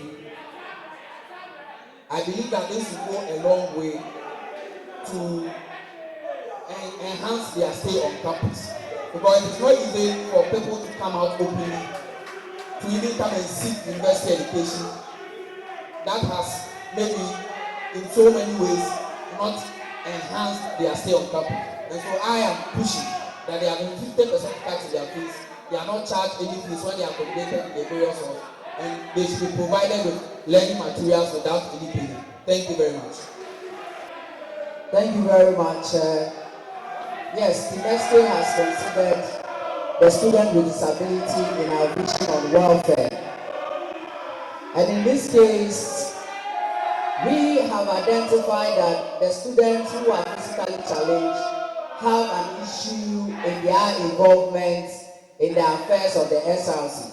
So solving the issue of their involvement in the affairs of the SRC, we have planned that on every committee that the SRC has, there should be a representative of these people on those committees, so that at least their voice can be heard on the various committees. Secondly, also, we have thought of having a separate transport service for them. Currently, the SRC has this Toyota Haze. We also have coastal buses. And one funny thing is, these people are mostly in the KNH vehicle. Most of them are in the KNH vehicle, which is going to make transportation of these people very easy to campus. So that particular vehicle is going to be assigned to them to take them to and fro to their activities on campus. Again, under their welfare, wants to come up with games that only these persons can get to interact with themselves and know each other and feel they are part of the university.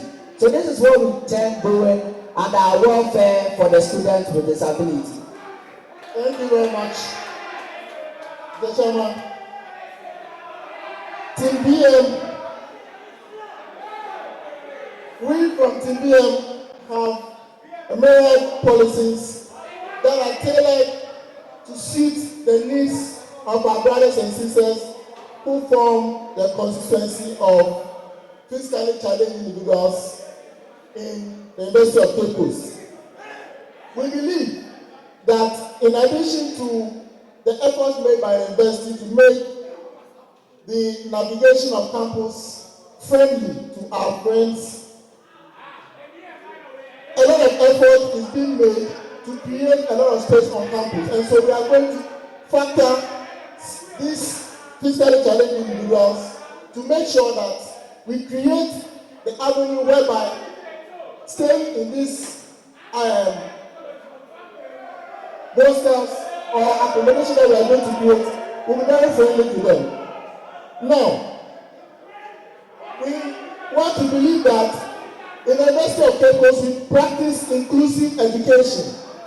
These individuals form part of people we call special needs individuals.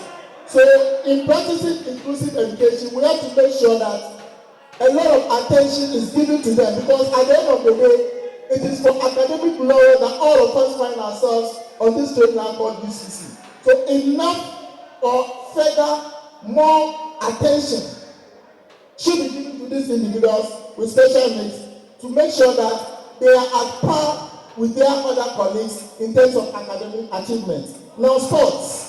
We know that sporting activities are also very endearing to some of these our friends who form part of this minority this person of disability. We are going to make sure that we get sporting activities that are tailored to meet their needs and their specification. Mr. Chairman, it will interest you to know that we have started making steps, frantic steps of course, to get agencies to assist these individuals in getting artificial intelligence for them to aid their academic performance.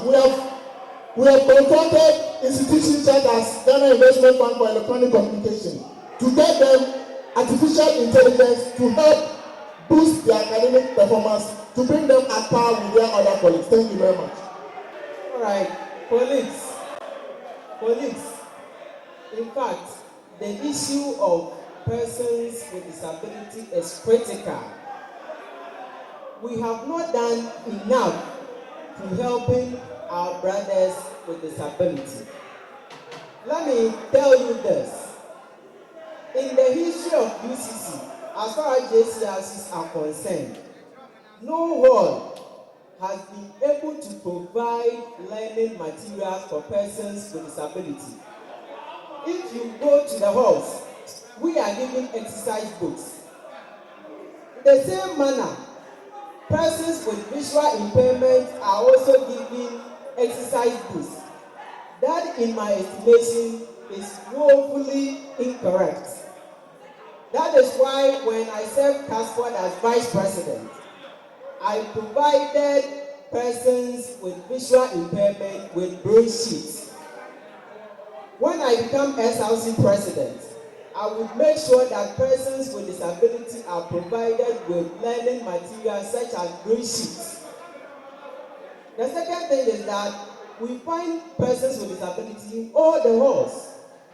Some are about KNH and Casford.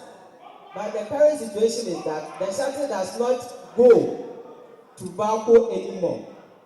So we have to make it a standing policy that the shuttle will go to Valco. For this reason, I will provide for shuttle terminal at Valco. The second thing is that the shuttle, there is a room in it for persons with disability. But in most cases, it is being flooded by we with 2 hands, 2 legs, and 2 of everything. So we make sure that the shuttles will not allow persons without disability to occupy the spaces for persons with disability.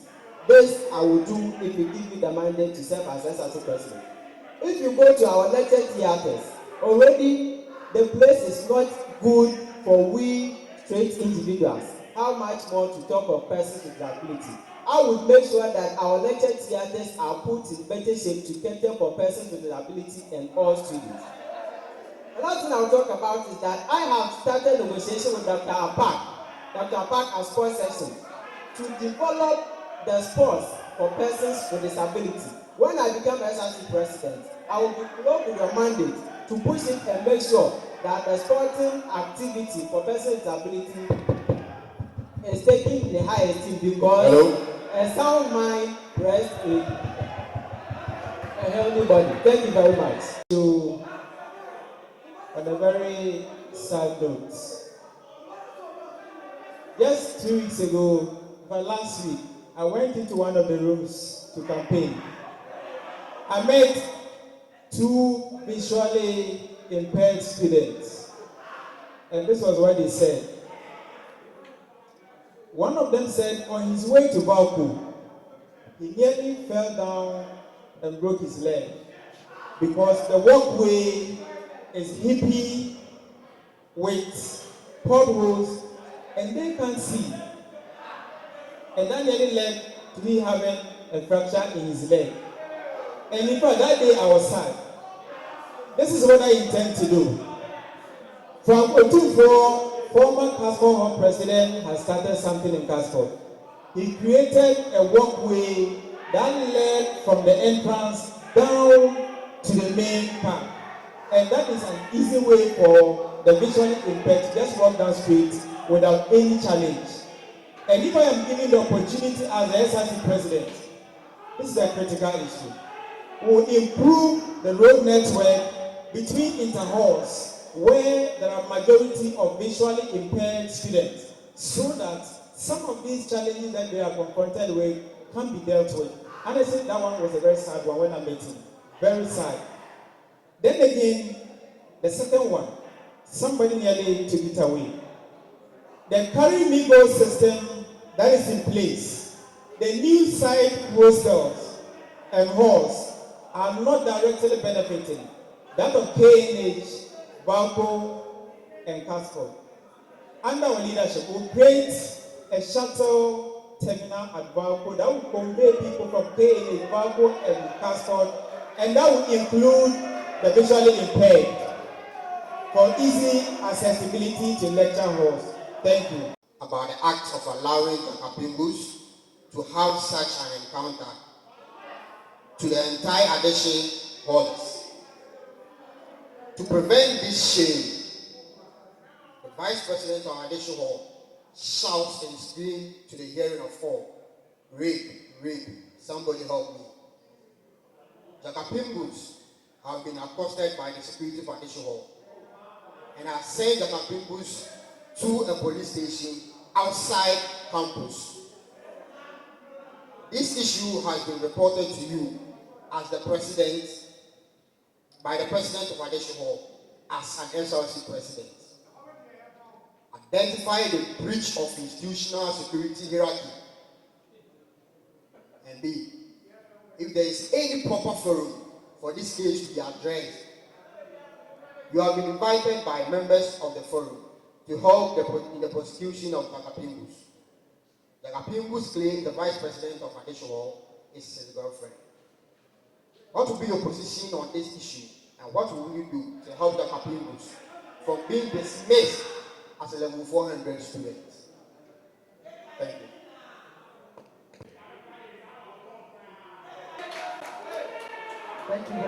Thank you very much, Chair. I think the bridge of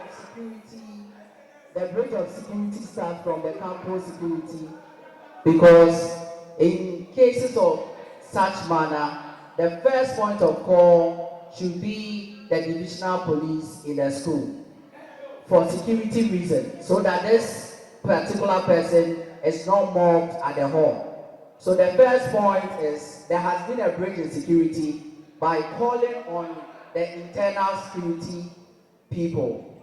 Now, as in whether the case, the gentleman is guilty or not, this issue has to be directed to the disciplinary board, because this is, if one way or the other, it speaks about sexual harassment, irrespective of whether the gentleman is guilty or not.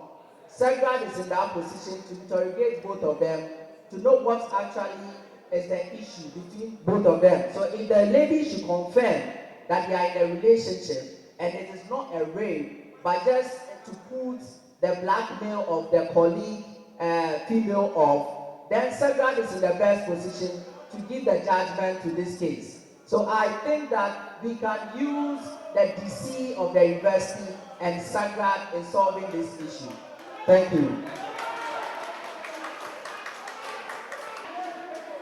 Thank you very much. Thank you very much.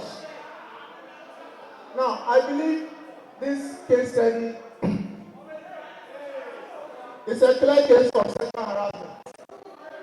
And there are procedural steps that are taken to address issues of sexual harassment in this university.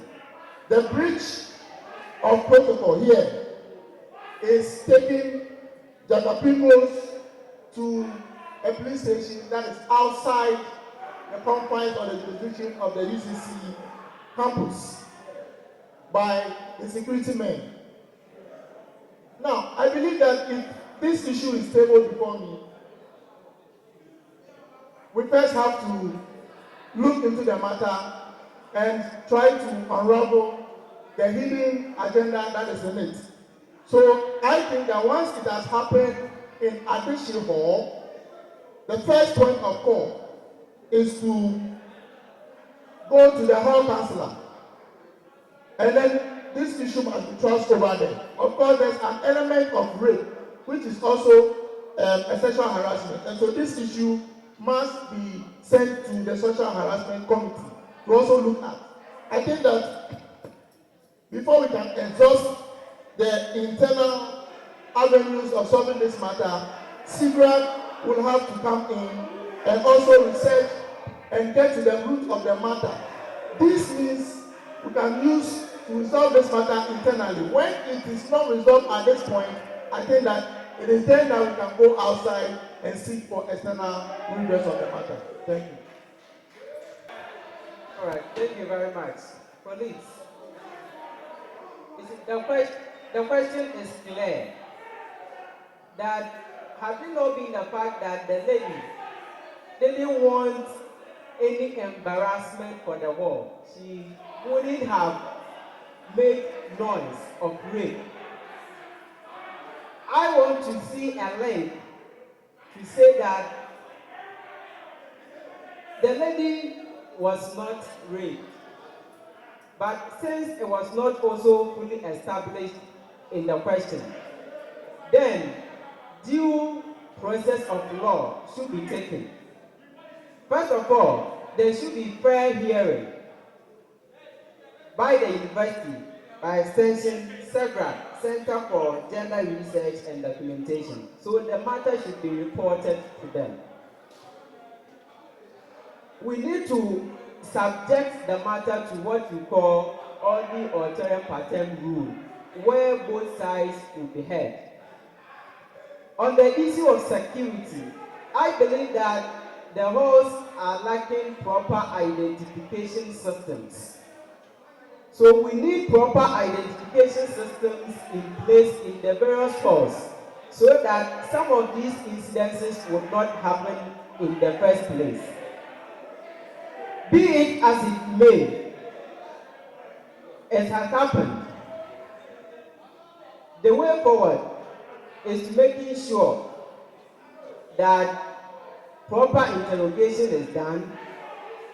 If the gentleman is found culpable, the provision of the student handbook is clear that he will be expelled from the university.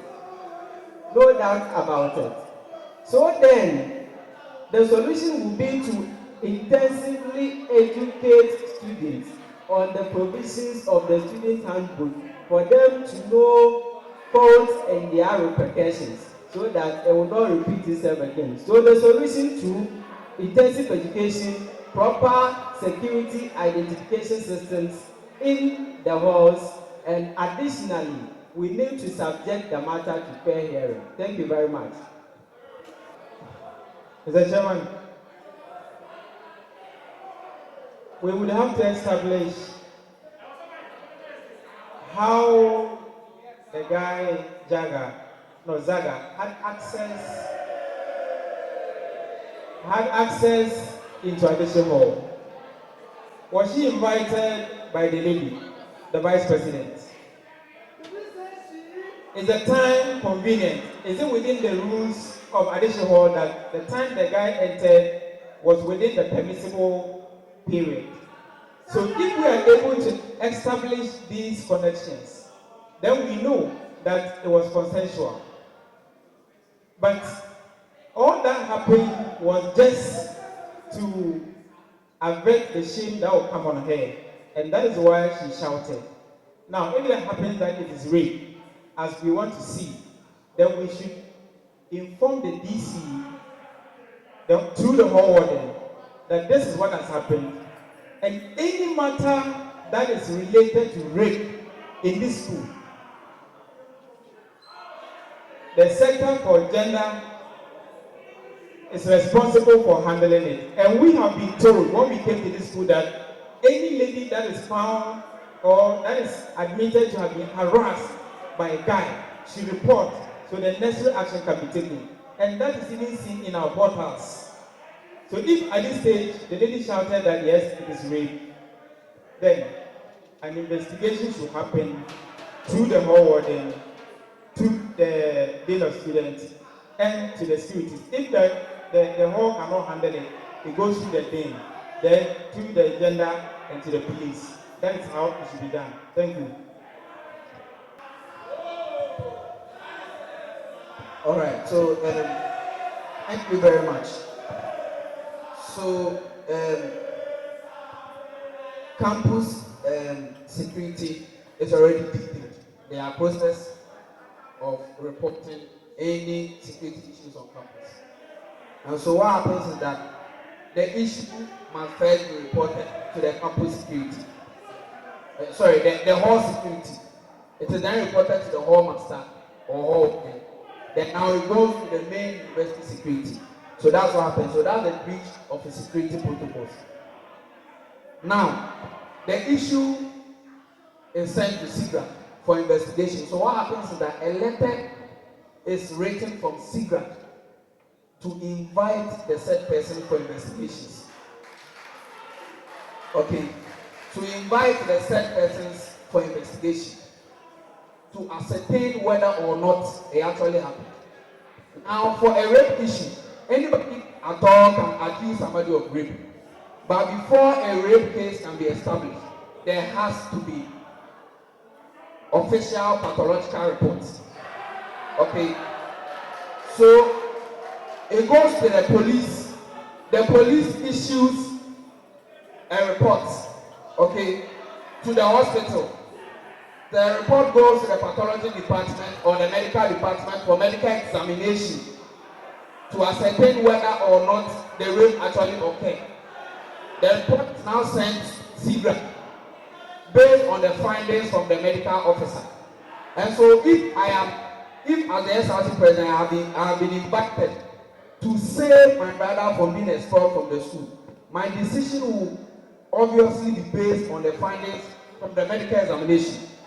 And so that is what I will do as the SRC president. And so it is as simple as that. It has to go through the due process, go to SIGRAD, a letter is written, then it's done. Thank you very much. Thank you very much. We are taking our last set of questions. Then we end this year's Ucc Presidential Debate. And the last question is on health. Okay, so you have just 2 minutes to tell us what you do about this particular issue. Now, the university hospital is tagged as a death trap. And then the infirmaries in the various university halls, the traditional halls to be precise, are nothing to write home about.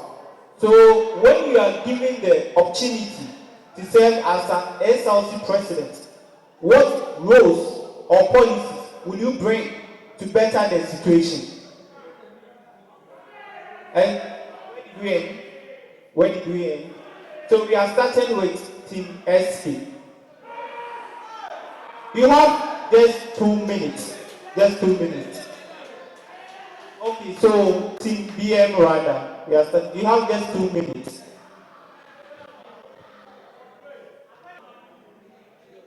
Please, can we move to a different Okay, so Team BM is not ready. Then let's move to.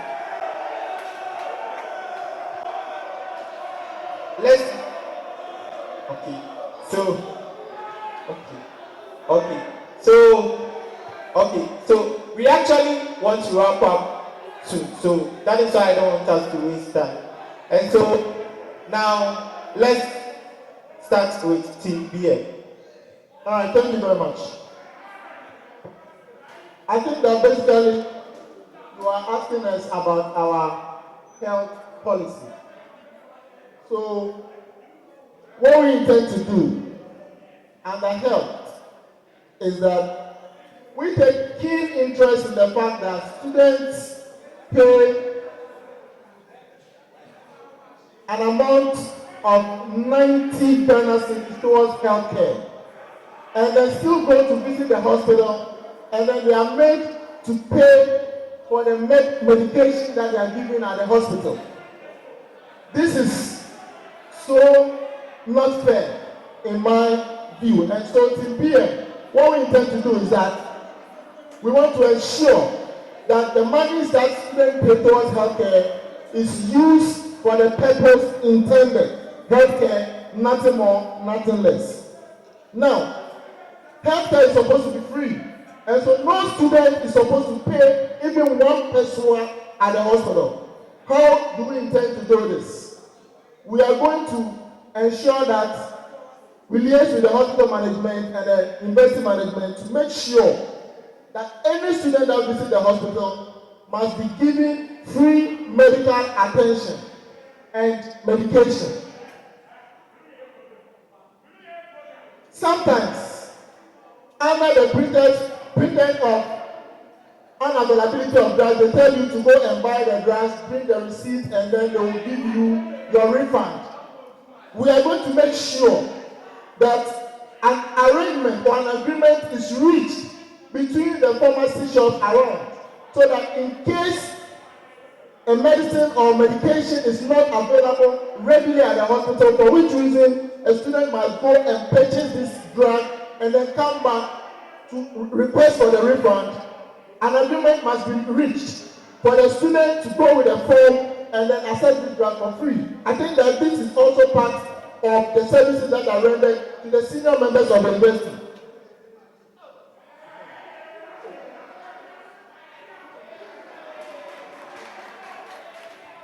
All right, thank you very much. I think that in most cases, the infirmary in the various halls are not fed with drugs enough. So when I become president, SRC that I will lead in collaboration with the Office of the Dean of Students will supervise and make sure that the infirmary in the various halls are well fed with drugs. Police, I have opened up discussion with the owner of Med Drugstore. Would make sure that they run 24/7 services for students. Would make sure that they do what you call drug delivery system. So we as SRC will just subsidize their operations so that they will have workers, individuals who will deliver drugs to students whenever they need be. The issue of health at Ucc Hospital and the fact that SRC subsidized the health care of students. It used to be that when you are sick as a student, you go to the hospital, they will give you a form to fill. After filling it, they will take care of you. You will not pay anything. Then SRC will go pick this form and pay it later. Currently, the situation is that if you go there, you need to pay for your health care. Before later you apply at the Office of the Dean of Students.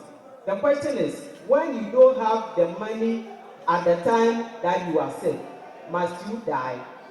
So when I become SRC president, we are going to turn back to making sure that at 0% amount in your pocket, the hospital will take care of you. You just fill the form, and later the Office of the Dean of Students, SRC, will contact the hospital for reimbursement. The burden should not be on you, because as a student, you have paid for your fees, and as part of it, there's a component for health. So you need not to take any money to pay a letter reimbursement. Then there should be a link between the hospital and the SRC, and not the student and the hospital. Thank you very much. Mr. Chairman, infirmaries in various halls are not destinations for admissions. They serve as first aid points for students and subsequent referrals. That is the duty of an infirmary in every facility or hall. So what we need to do as an SRC president is to dialogue through the hall president and to the hall master so that drug consumables and non-consumables are provided for the infirmary. And when there is an issue, adequately, it can be taken care of with the drugs, consumables, and non-consumables that are there. The first thing is that we must know that an infirmary is not a place for admission. It's the first point of call when the student is sick. And when the student is stabilized, then we refer to the hospital for proper care. And we intend to provide the first aid to that effect. The question, the university hospital as a death trap, I beg to differ small. The university hospital cannot serve as a death trap, no. But there are challenges to it. What we intend to do is this. It's a very touching issue, and we'll do it this way. Some specific doctors and nurses will be assigned to the students of the university, so that when there's an issue, quickly, they can be attended to. Today, my media and publicity committee chairperson had an issue, and he had to wait in the line, which was an urgency. He had to wait in the line for certain things to be done. But if a doctor and nurses were assigned to students, quickly, that would have been dealt with. And I had a cause to worry. And under our leadership, we'll lobby and advocate that 3 different doctors are assigned to students and nurses to take care of. So that if there are urgencies, we can take care of the situation. And then again, the services, somebody has spoken about it. Thank you very much.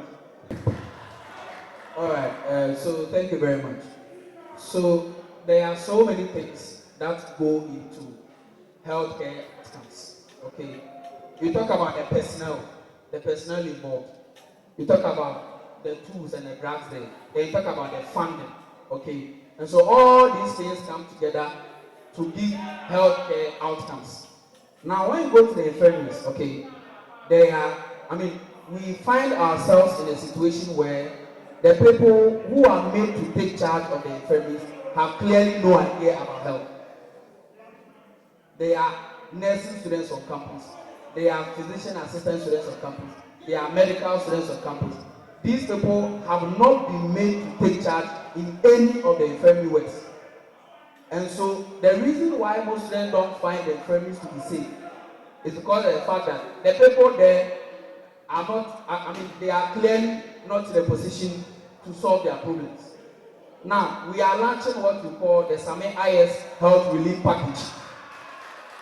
Okay, and so some amounts are going to be drawn from the SRC funds to pre-finance and to retool the infirmaries in the university hospital. Okay, again, when you go to the university hospital, okay, there are a lot of things we lack. Apart from drugs and accoutrements, we lack personnel. There are about 2 doctors in the university hospital. This is a university that has a population of about 24,000. So doctor-patient relation is very, very important. So to solve the issue, okay, of clearing the doubts in the heads of students, we are willing to equip the hospitals with the needed human resources, from doctors to nurses, to make the place a safe haven for students.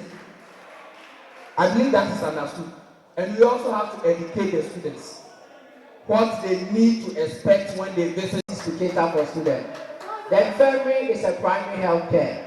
So any student that goes there needs to be catered for primary health care. This is what the TMSK and SSG initiative is going to do under the Health Stability Plan. We intend encouraging, making the halls and management encourage the nursing students and the physician assistant students to normally take their services in the halls, where they are going to be assigned to the halls infirmary. So in this case, they are going to be there to provide students with the primary health care in the various infirmary. And again, I believe that we all these students, we know the existence of the student clinic, the SK is upon lecture theatre basement. Then the student clinic there is to also provide students with the primary health care. Now, today personally, I was there and I had to engage with the nurses over there. As of now, we don't even have a physician assistant there, talk of a doctor there. Can't the university assign a physician assistant over there to attend to students? They have the facilities, they have the consulting room, they have the treatment room, they have the laboratory, but they don't have the logistics to undertake all these services for our students. Can the SRC take it upon herself in providing such needs at the student clinic to serve the student? So for SK, healthcare is our heartbeat, and we are going to revamp the student clinic to work to its maximum satisfaction of students. To end this year's SRC Presidential Debate, I'll give all the aspirants 30 seconds to tell the students why they should vote for them. Okay, so 1 minute. Do that within 1 minute. Please, if you are wasting time, you just move to the next person. So please do that within 1 minute. Summarize everything you have for the students within 1 minute. Fellow students of the Ucc, it is another time for elections. And I want to suggest to you and solicit for your help and support that what is happening in KUST, in UHAS and in TTU, where students have data and airtime every month to do their researches and assignments, in UCC, yes, we can do the same. I want to do that for all students of UCC. Graduate students in UCC have had their data sets, and we, undergraduates, should also get the same thing. The second point is making timetables in our portal. Fellow students, this will ease out our pressure when we come to school. And every semester, we ensure that timetables are mounted in our portal so that when you come, you download it and just paste it. The third one is the hostels stability. There's a rise in hostels fees, and we intend to dialogue and bring to bear what is happening in Legon so that hostel fees can be stabilized within UCC. Thank you. Colleague students of UCC, we are going to the polls on Thursday, 2nd September. Team decider occupies number 2 on the ballot screen. It is you who spend more than 4 cities daily on shuttle before coming to think of what to eat that I put myself up for this position. It is you who is going through hassle as to how to pay your hostel fee that has motivated me to put myself for this presidency.